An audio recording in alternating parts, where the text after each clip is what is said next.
So, hello everyone, and welcome to Making the Case for Recruitment Process Outsourcing.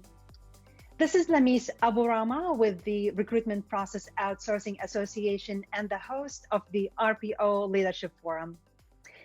Really excited to welcome back two outstanding speakers to our program, John Hess and Tim Oyer with Advanced RPO. Advanced RPO is a corporate member of the RPO Association and a big advocate for the RPO industry. Both of our speakers have decades of experience in the RPO industry and bring well-rounded knowledge about the current market environment and the impact on RPO partner can have on organizations' talent strategy and success. Tim Oyer is no stranger to what it takes to build a successful hiring program. He has led more than 500 successful RPO hiring implementations over the past 2 decades, partnering with companies of all sizes and within all industries to help them hire smarter. A passionate RPO leader, Tim currently leads sales and solutions at Advanced RPO. Previously, Tim was a founding member of 2 RPO startups, SSI and The Right Thing, which were acquired by Aon and ADP, respectively. Our second speaker is John Hess. As the VPE of Operations for Advanced RPO, John's experience as both a corporate talent acquisition leader and an RPO provider enables him to understand companies' complexities and to strategically build a successful talent acquisition strategy through RPO. He has designed, implemented, and managed the recruitment strategy and processes for hundreds of Fortune 1000 companies. Welcome, John and Tim. Thank you. Thank you. Really, appreciate it. Really pleased to have you. And with that, Tim, the floor is all yours. Looking forward to that presentation. Oh, very good. Well, thank you so much, Lamis. We're glad to be here. And in our time today, we're going to focus on a few different things. And one is how RPO is different. Secondly, we're going to cover the impact of a tailored hiring solution. And then we're going to talk about the elephant in the room that everyone has, and that is hiring is becoming more complex by the week. What's the secret here? How can we crack that code? And we have a couple options. We don't have the ultimate option. John and I will be talking at a very high level with a condensed time frame to get through a lot of topics today. So what I would encourage you to do is document your questions, ask them on the chat, or we're going to have our email addresses at the end. You can always reach out to us that way. But also, Lamis, I wanted to offer for the audience, they can actually go to our website, the Advanced RPO website, and download our RPO 101 infographic for answers, but also our newly released ebook, Your Guide to Finally Understanding Recruitment Process Outsourcing, which has a lot of good content within it. But what we wanted to cover today primarily is the external recruiting options that everybody has access to. And for the most part, there's 2 dominant options that individuals over the past few decades have tended to go to, and that is contract recruiters and recruiting agencies. Now, each of these has their place. They work tremendously well for a lot of organizations. They accomplish the goal that a lot of companies have, enhancing the recruiting bandwidth for a particular moment in time. Strength of theirs is always helping with one-off searches or bundled searches that you can put together. And in most cases, they can be put together, they're put in place within a matter of days. Now, if we go to recruitment process outsourcing, it's a very different hiring option for organizations. What I wanted to share is from an advanced RPO perspective, when we look at when we looked at RPO, it's really, helping companies succeed with their hiring programs by taking the time to really understand the condition of their hiring program and then partnering with them to enhance and administer the hiring process for them. So that's just a very generic definition of what that can be. But I also want to cover some fundamentals, and there are very different, RPO is very different And that's why a buyer needs to be educated on this. So first of all, it's a holistic approach to talent acquisition. And when I say that, it's starting from the requisition approval process all the way through onboarding, more than just the front end of the process. And so why I emphasize that is we need to ensure that the process is built to succeed. So if it can't win, there's some issues there. But from an RPO perspective, what we're looking for is we really need to ensure that we have the chance to help a company and collaborate with them to enhance that process. And so we'll call that the design and administration of a hiring process for an organization. Next up is ownership of the candidates. And for a lot of options in the marketplace, the candidate is owned by the agency, and so they're shopped to a lot of different organizations. In an RPO perspective, that candidate is owned by the client. And so we go as far as, at least from an advanced RPO perspective, when we're in the market working for ABC company, we're going to drive those candidates to your website, your career website. They will apply into your applicant tracking system, your database, so you own them. But more than that, the market research, the insights, all the intelligence we're going to gather, including a lot of work that we do, like standard operating procedures manuals we build for our clients. You have ownership of that because we're doing all this work on your behalf. We operate as an extension of the team, and we really need this to be a seamless experience for all involved, your stakeholders, your hiring managers, and of course the candidates as well. And so one of the first steps we'll do is totally get immersed into your business and truly understanding who you are, the culture, your current state of the hiring process, your value propositions, and helping a company look a little differently at themselves, and just making certain that we're set up for success here.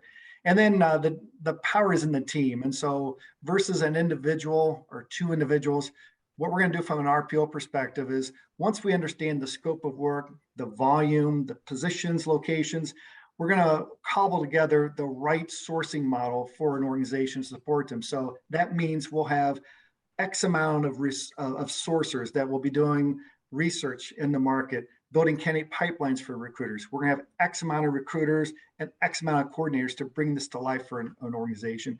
And two other I'll mention is accountability. So in an RPO relationship, from our perspective, we sign to deliver on all hires. So not filling a role is just not an option for us. And then I think what we've always seen, but it's been highlighted this past 15, 18 months, is this, the pandemic and, the constant change that everybody's in right at this point in time. So the importance of having an agile talent acquisition function, the ability to scale up and down, is another big differentiator for an RPO. And then I'll have some others here, that you can take a look at. But John, is there any key differentiators I may have missed out on here that you'd like to spotlight? No, I don't think you did, Tim. And then later in the presentation, we're going to cover some other areas as well. Okay, well, good. That's great. Okay. Super. And then what we'll do is, what I wanted to mention is, our sales team has the opportunity to speak with a lot of different organizations across the country on a weekly basis. And at some point in those discussions, the question comes up, what's it take to win talent in today's market? And, there's not an app, there's certainly not a pill or a magic wand, and we've looked for that wand over the years, but it's a commitment. And the commitment is to making hiring a priority across the organization, enterprise-wide. So from the C-suite to the hiring managers and the entry-level hires, you need to have a recruiting mindset. And that's hard. There's a lot of emotions attached to hiring, and there's this change management that comes into play. So, that's the number one secret, but you have to be open and realistic about what's happening in the market today and at all times. And so it's a talent-driven market. So is your process meeting the expectations of today's candidates? There's mobile friendly, that's a given, but candidates want to see on your corporate website, on your careers page, and in the process, what you're about. So for example, over 70% of the candidates want to work for an organization that's committed to diversity and inclusion. And if you're not talking about that, you just closed the door on some really great talent there. So there's a lot that we can go down, and we'll tackle a lot of this in a lot of John's comments. But headline news today is hiring is through the roof, and companies are hiring more than they ever have in the last 5 years.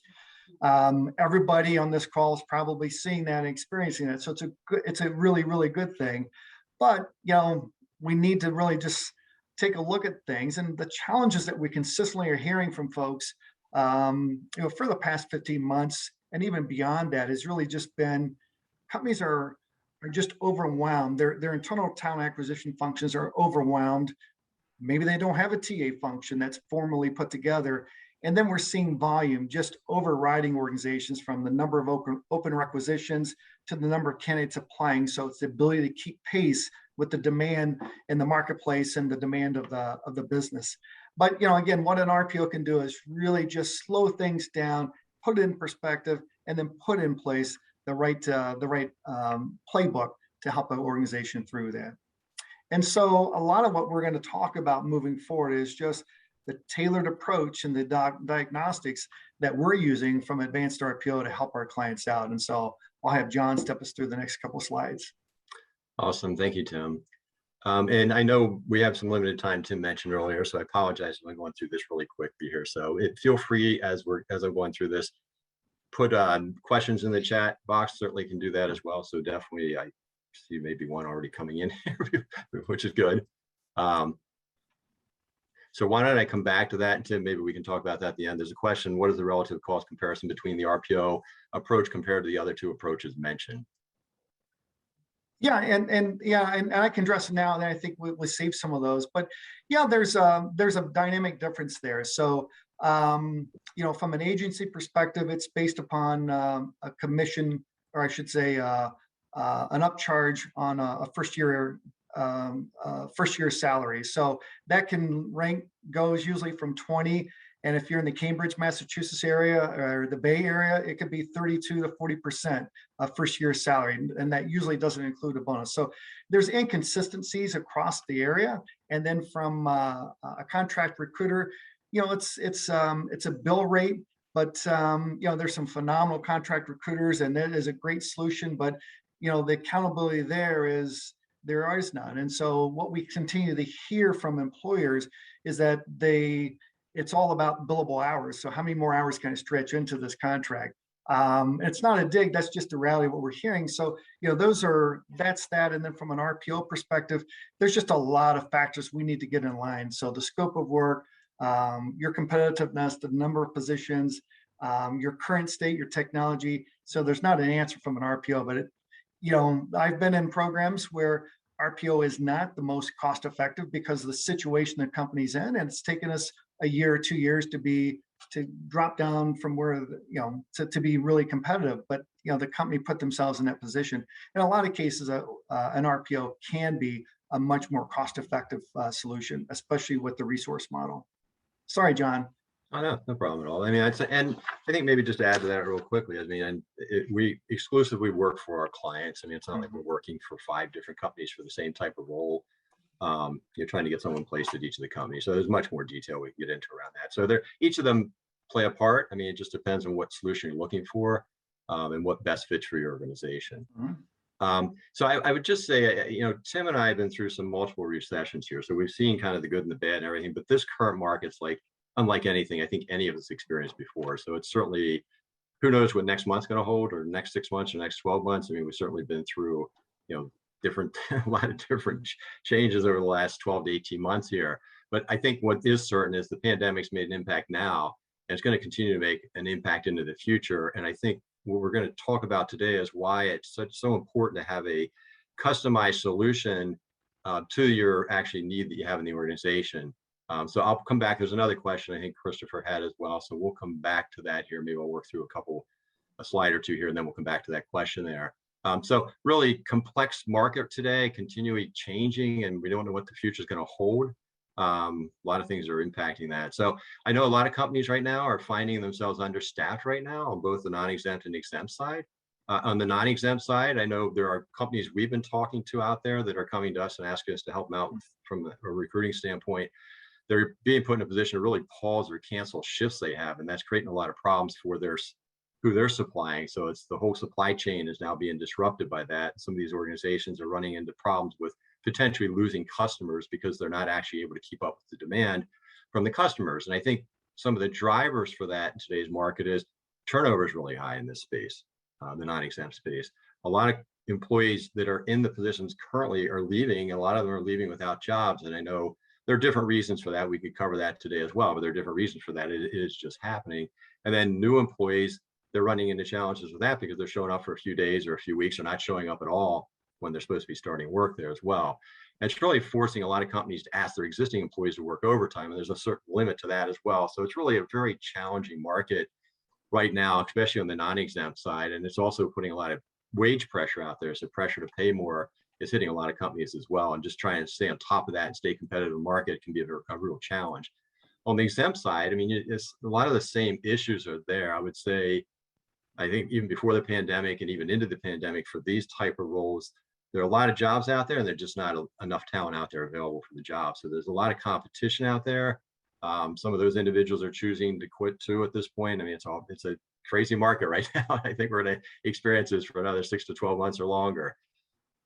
Another thing that's changed out there is remote employees. So I think a lot of companies, clients of ours and other companies out there we've talked to, I think they were very surprised that they were able to pivot and do so well in a remote environment. I mean, a lot of companies were able to successfully do that. And I think not easy, but they were able to do it. And I think it surprised a lot of them that they could do that. And what that's created is an environment where a lot of workers out there want to continue to keep working remotely. So it's something they're asking for, and in some instances demanding that. So it's changing the work environment from that standpoint. Some companies are saying you have to come back. Some companies are saying we'll give you a hybrid type solution. Some are saying you can work remote depending on the role and depending on the company. It's also creating another type of competition out there and challenge out there for companies as well. Now that there are companies out there who in the past typically would just recruit locally and regionally, they're now looking at this and saying, okay, I can start to recruit nationally because I can start bringing in more remote employees, which I couldn't before. That's on the positive side. On the other side of it, we've talked to companies where they're already experiencing this.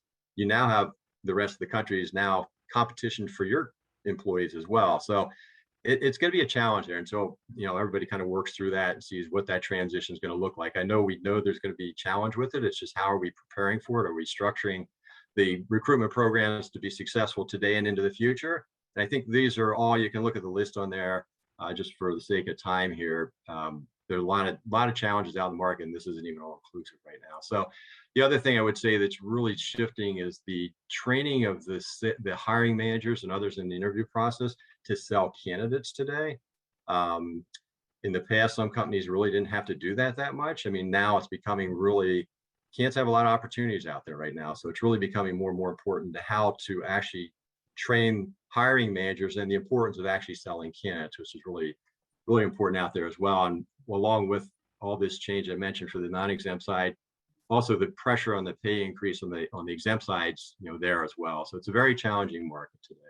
Tim, if you could maybe move to the next slide here. So when we build these programs out, we look at key drivers, what's really needed to build out a consistent, sustained program that's going to get results. Sorry, I'm looking at the getting results on an ongoing basis. So we look at these, when we start these programs out, we first look at it strategically and ensure that we're aligning the talent acquisition program to actually align with what the business objectives are and what the outputs are needed by the business.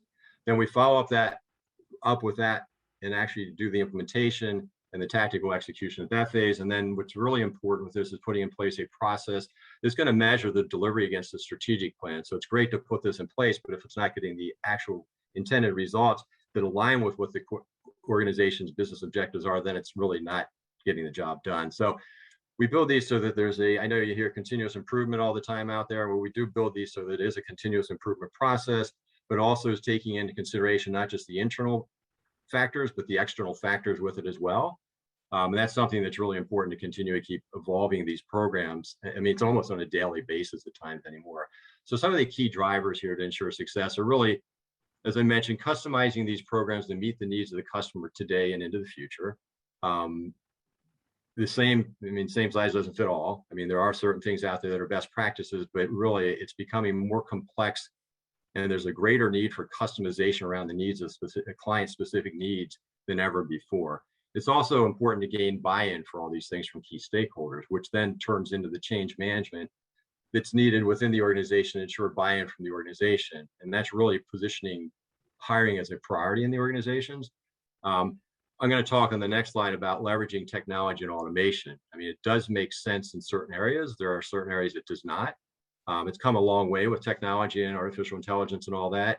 Studies have shown that candidates, whether they're in their 20s or 50s or 60s, or everywhere in between there, while certain age groups tend to like technology a little more, there's not any of them like technology through the whole process. So we really have been weaving in technology and automation into where it makes sense. And then where we need to have that human touch point in there, we weave that into it as well. And we've actually found, I can name names or anything like that, but we've actually started working with some organizations who actually were set up in a program, which is almost a fully automated program. And they had a lot of fall off through that program. And it was because it was probably a little bit too automated for what the technology and artificial intelligence has to offer today. Candidate acquisition and data and analytics, really important. We'll talk about that in the next slide here. And employment branding really is a very important as well. I think everyone knows this, but the question is, does this all align? Is there a strategy that aligns all this together? Does it align with your organization? Does the employment branding align with your marketing? Does it position you as an employer of choice? All these things are important, and it's becoming more and more complex. I mean, 15, 20 years ago, 10 years ago, it wasn't as complex. Today it is. Tim, I guess you can move to the next slide here. So all this, as I kind of mentioned a few times here, requires a customized recruitment strategy. It's a very competitive market today. I've talked about that a little bit, much more so than the past. Some of the key drivers, some of the key elements to making and building out a successful program, and I'm just touching on a few of them here today. Programmatic job advertising. We're utilizing artificial intelligence for job advertising. We're using it to attract both active and passive candidates. Some of you may be doing that now as well. That's through job posting, but it's also through impressions and driving clicks to really attract and bring into the candidate pipeline passive candidates. Now, they're coming into the pipeline, they still need to be sold on the opportunity. I mean, they're coming in there, we're attracting them into an initial attraction into it. They're saying, hey, yeah, I think I'll explore that opportunity, but they still need to be sold. It's not like somebody applying to a job posting. Currently, we have over 300 partners that we reach out to. And I'll come back to that here in a minute. Technology and automation. I talked about that a little bit already, where you can over automate, and that can be a challenge. And we've seen that happen with some organizations out there that are shifting back away from that. But we actually, examples of that, texting. I mean, texting to update candidates. One thing you hear about candidates quite a bit is they never get updates. So we're leveraging in places where we can keep in touch with them, touch them throughout the process, but also making sure there's that human touch to it as well. And then also scheduling software just makes it easier for the candidates, the hiring managers, everybody when you go through that. And we follow up with manual call outs to them to actually do scheduling that way. But if we can do it through automation, that's actually convenient for everybody to do that as well. So, and then labor market analytics. That's something where we're utilizing a number of different resources out there, third parties that we actually paid for to really look at the market. I mean, so as an example, we'll go in prior to kicking off a position with a company and we'll do research on it before we even show up to that first call for the kickoff call with the manager. We'll look at compensation, we'll look at supply and demand, we'll look at what's the competition out there, we'll look at what are the titles out there, because it's not the same title across the organizations. And we're using these tools really, I guess, going back to the programmatic job and optimization, job advertising optimization. It's interesting because if you use the job title, just the job title the company puts out there and just advertise with that, we have found by actually researching and testing out other job titles that are the same job, they just may be different titles at other organizations, we've been able to increase candidate pools by 50, 100% plus just by making some of those changes. And we have tools that we can actually test that out, and then we just run the market data on that after that. And then around the proprietary modeling tools, that's something where it's great to have all these sources and all these tools and everything out there, but then how do you put it together and make it work, and how do you optimize that to make the best use of what you're investing in that? And we've actually built out internally here tools that we're able to take and review this data and analytics on a daily basis. So we're pulling all that information together. Thank you, Lamise. Saw the message there. We're pulling all this information together to actually continue it on an ongoing basis, make updates to the strategy. And it seems like, why would you be doing that on a daily basis? I mean, we don't want to go out there and plan it, keep pulling it up every day before it gets a chance to grow. But we also want to make sure that, when the changes are happening in the marketplace, they do change quickly. As examples of that, you have the top sourcing channels out there can fluctuate day to day. Which ones are the best? Usually we don't look that type, but we are looking at day to day. Usually it's weekly and monthly. We look at it day to day as well. But which ones are providing the best return? Which ones are we getting the most candidate flow through? Which ones are we getting the best quality candidates from?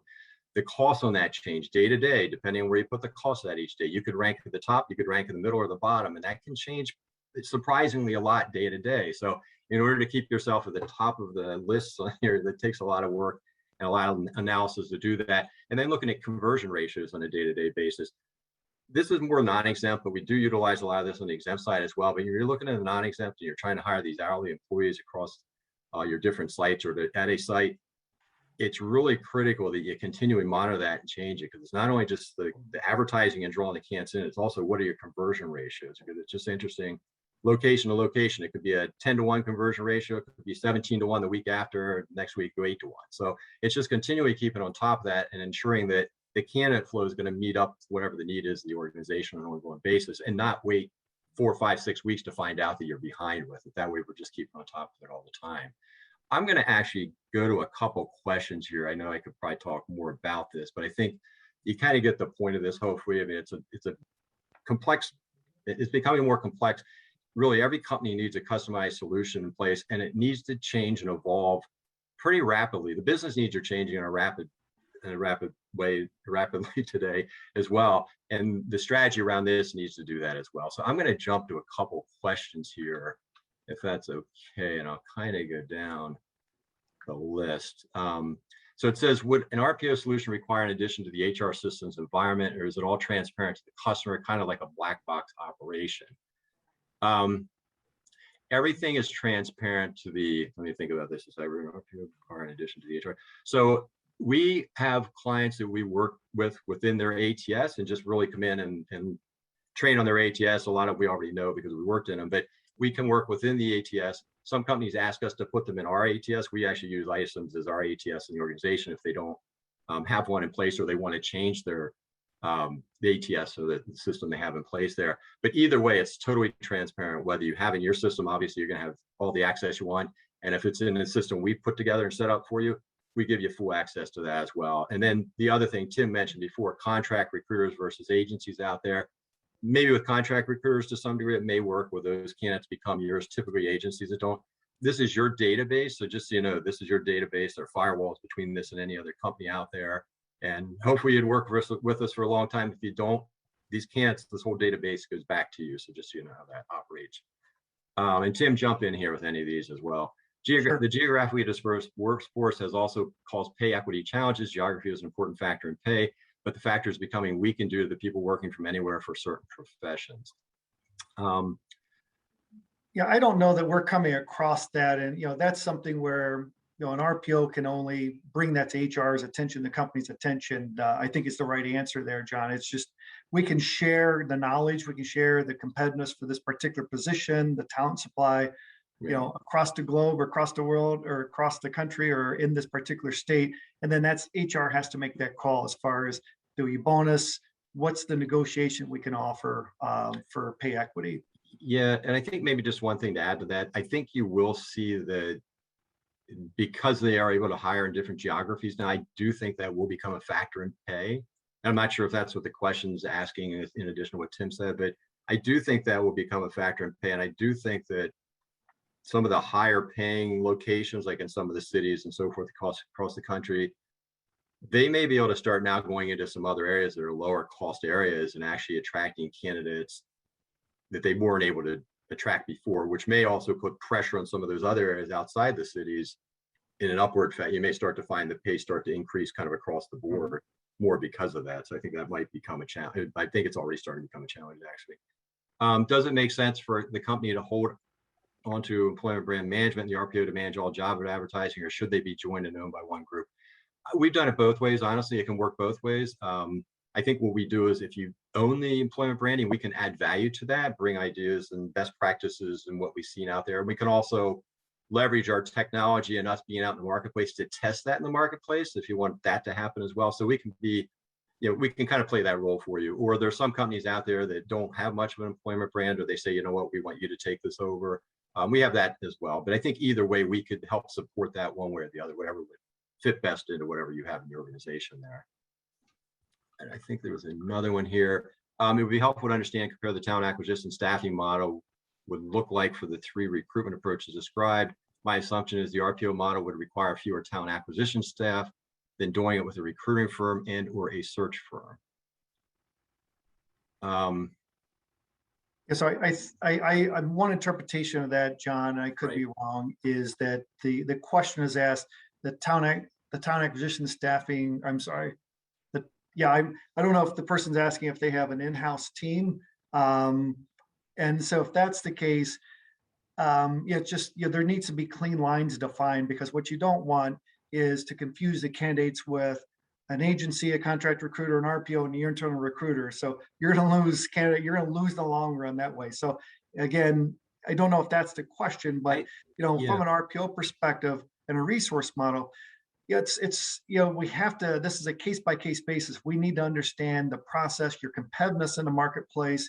How soon do you need? Because we can scale up and scale down our devoted recruiters and sources, et cetera. But I think more time on that. And I think the one thing Tim just mentioned might be important with that. So I'm trying to interpret the question as well, and we may both be interpreting it incorrectly. Sorry, but so I'll answer. I think you said something, but I think the scalability Tim talked about. Your needs can fluctuate within the organization. You may need 1 or 2 recruiters now. You may need 6 in 3 months, and then you may need be back to 2 recruiters 4 months after that, 5 months after that. So the one thing that does happen, what we can provide is that scalability. I mean, we have that ability to do that with experienced recruiters to be able to do that. And then that way you're not hiring people. Then what do you do with them 3, 4 months? And then what do you do another 5, 6 months when you need them back again? So that's something we could manage with that as well. But so let me just read I can ask differently. How much recruiting staff is needed in-house when I consider outsourcing? Actually, that's a good question. You really have a greatly reduced in-house team. I would see us and how we usually align with our clients is we're an extension of your team. So basically we are your talent acquisition arm. Now, that being some companies choose to have 1 or 2 individuals continue to recruit on a segment. Maybe it's a function within the organization or certain roles within the company. They do that. Most of the time they outsource it all, but it does work the other way as well. But certainly it would reduce your headcount drastically, if not, take it all the way down internally when it comes to talent acquisition, depending on what you want, depending on what strategy you'd like to see with that. But we can kind of build that out whatever way you'd like to see it. We've actually had customers at times ask us, I have 2 really good recruiters. Would you consider them, as part of this program? And that's something we look at as well. So just so you know, if you're reducing. John, if I can address that real quick, is that traditionally what it used to be back in the 90s with RPOs, a company would want to keep on recruiters to really focus on executive level open roles. Then that's kind of blended over the years. And so to address that question, it really just needs to be defined. And an RPO plays well. We play well in the sandbox with others. So it's just understanding, again, that we need to have clear swim lanes. So are the internal recruiters going to be focused on production roles, executive roles, finance and accounting? And then what are you going to carve out? Because again, you just don't want people tripping over each other for the candidates, because we both lose and we're going to miss out on the candidates for confusion. But it's customized whatever your need is and what you desire strategically. And Denise, you just have to tell me when to stop, because I'll keep going here. But what has been your experience historically on how RPO costs compare to traditional recruiting alternatives in the marketplace? So we've had companies ask us that, and we built out a model actually that can actually show that to you, what that would be. I mean, depending on what you're looking for really with that. So just so you know, I mean, it would take a little time to go through that in the call. I know we're probably over our time already here, but certainly we can look at that. A lot of times we're able to show that cost equal, if not better, but sometimes depending on what the company is already investing in talent acquisition, they could have a really, really low budget. And it's almost, you really can't come back and put a successful program together to really deliver on that if they're really not investing much in it now. So it really just depends on the investment the organization's making at the current time. And then a lot of times it's like that return on investment we start to look at, and we're starting to build models out around that as well. What's your return on investment? So in the past, it's always been executives and organizations have looked at talent acquisition as an expense. It's an investment, and more companies are starting to shift and look at it that way, because you could be investing minimal amounts and getting minimal return on it, and you start to increase your spend on that, and all of a sudden your ROI goes up 1 and 2 and 3 times what it was before. So it's really not just the cost on it. We start to build models out as far as what the ROI is on it as well. Has the costing model changed over time or based on current market conditions? And John, I would say I would love to talk to that. I'm just trying to be respectful. We've got a couple more slides to wrap up. But my point being is, you can't make an RPO decision on cost. You shouldn't make your hiring decisions, no matter what option, on cost. A company has to make hiring a priority. And then it's a strategic decision. So if a company isn't there yet from an org readiness perspective, stick with what you've got. But I think what John's point was, you're going to get the same results you've had if you're going on price. I'm not saying RPO is more expensive, just saying the organization's mindset, you have to look at a partnership, a committed partnership perspective versus a Band-Aid, a couple of vendors here, a vendor for this quarter or this month. It's totally different, but we can usually help an organization appreciate the ROI and the cost. And then beyond that, it's the value add and the many benefits that a partnership with advanced RPO is going to win out in the short term and long term with most opportunities. So sometimes it's just reallocating the cost to other areas that are more effective. Optimizing that spend that you do have. So I don't know. There's one more question, and has the costing model changed over time or based on current market conditions? And I would say it's continues to evolve. I mean, Tim, I don't know if you want to. No, I'd say let's talk about adapting to achieve desired outcomes. Adapting to achieve desired outcomes. So just a few bullets on here. Just talks about hiring, and this is the average across our clients, so we're not just picking one out here with that, but increasing manager satisfaction to 95%, our cut can satisfaction across clients is 98%. I know we continually are looking at reducing time to fill. This is just one example we put in here, but we've new clients or existing clients, we've been reducing that and keeping it steady even through this pandemic and through the challenging environment. Right now, new clients were actually driving the time to fill down, and we have a client that we took from, I think, cut it by 2/3 actually their time to fill. So we could share all that information with you at some point as well. And then Net Promoter Score, I mentioned that on there. That's a very tough, if you're familiar with it, it's a very tough scoring system, and we've consistently been at the top in the industry. We had an 86.7 rating on that, and that's done by a third party. So that's not us doing it. It's not our data that we're putting together. It's a third party that's out there doing it across the industry and then coming back with that score. And I'm proud of that. I think it's really a reflection of the team we have and all the work they do. They make my job easier. So we have a great team here with the organization. So Tim, anything else to add to that? No, I think that's, there's many more besides that, but those should be spotlighted. And I think, the theme of a lot of what John was talking about and we covered today is just, you're not going to be able to pick up a winning, high performing hiring program off the shelf and put your name on it. It requires a lot of customization, and to customize, you truly need to be aware of your process today, where you want to be, and have the right vision, and ensure you're building the right resource model. And that is no matter what traditional recruiting option you might be pursuing.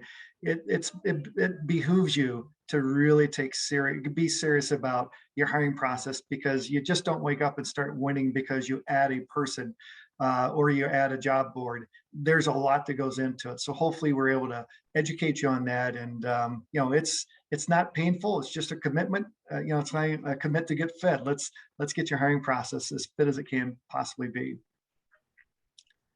So Lamise, I don't know if we have time for questions. I appreciate the questions we do have from the audience. I don't know if there are others or if we need to. You know what? We did have a lot of good questions from the audience throughout the event. So let me give others on the call the opportunity to put any last questions. We'll take probably one or two, and we are over time, but we had two excellent speakers with over 20 years experience each, and we're trying to squeeze a live content in 30 minutes. So it was mission impossible, as we discovered. But I'll take one other question here. And the question is, what are the most important criteria you consider when putting together a customized talent acquisition solution? I would say call us. No, to do that, but I'm no, sorry. Well, I was trying to follow something I'm, else I, here. I think it's, a couple of things. I think it's recognizing the market today. I mean, it's changed so much in the last 3 to 5 years, but especially in the last 12 to 18 months here. I think it's really getting aligned with the market, understanding what the market is, and really aligning the strategy. I think first and foremost, making sure that the recruitment strategy is aligned to the business strategy. I think a lot of times companies may approach it and say, recruiting's recruiting, let's go out and recruit, but really aligning it to that and then starting to build the program out from there, really, just to make sure that's aligned. And oh, just a comment. Thank you. Thank you Yes, for the comment. very good. And all right, very good. Well, thank you all for the positive feedback. Christopher, will get back to you about the global RPO question. It is a whole topic by itself, and we do have a lot of resources on that topic at the RPOA website. With that, I do want to thank both of our speakers for a lot of good information. We had a lot of to unpack, and I know you have a lot of resources as well to share with the audience. I assume we'll follow up with them with some of the resources that you suggested and the ebook that you mentioned, that these would be great resources. With that, I do also want to share with our audience a couple of upcoming events. First of all, if you're not familiar with the RPO Association, we are a member-driven, mission-driven organization serving the entire global RPO industry and ecosystem and striving to be the place to go for RPO. Our mission is to educate the marketplace about RPO. We offer thought leadership in collaboration with our wonderful partners like Advanced RPO on the call today. We host 2 active blogs and produce a monthly newsletter. We offer many free resources and host webinars. We have 2 webinar programs. The first is the RPO Leadership Forum, which is what you're attending right now. The event is hosted on the 3rd Tuesday of each month. It's typically 30-minute webinars presented by RPOA members and industry experts. Our upcoming webinar for August is by Bill Fanning from This Way. He will be speaking about how over 3,400 companies are achieving greater diversity through industry best practices and innovation that automatically improve diversity outcomes in 3 steps and just 10 days. Our second webinar program is called the RPOA Expert Panel, where we host a roundtable of experts to speak on important industry topics such as global RPO, total talent, talent outlook, and so forth. You can find upcoming webinars on the website on the events page. You can also access webinars and other free resources on the RPO Academy. A couple of upcoming events, and these are invitation-only events. We are hosting our first Talent Acquisition Leader Forum on July 28th. And on August 12th, we have our 3rd annual RPO Delivery Leader Forum. If you are interested, please reach out for more information. I also want to announce that we are hosting our 2nd annual RPOA conference this year. It is virtual on October 12th. Registration is now open, and I want to invite all of you to sign up. Lastly, I hope you enjoyed today's conversation as much as I did. Please stay connected, stay engaged, and stay informed about what's happening in the RPO world by tuning into the RPOA, the place to go for RPO.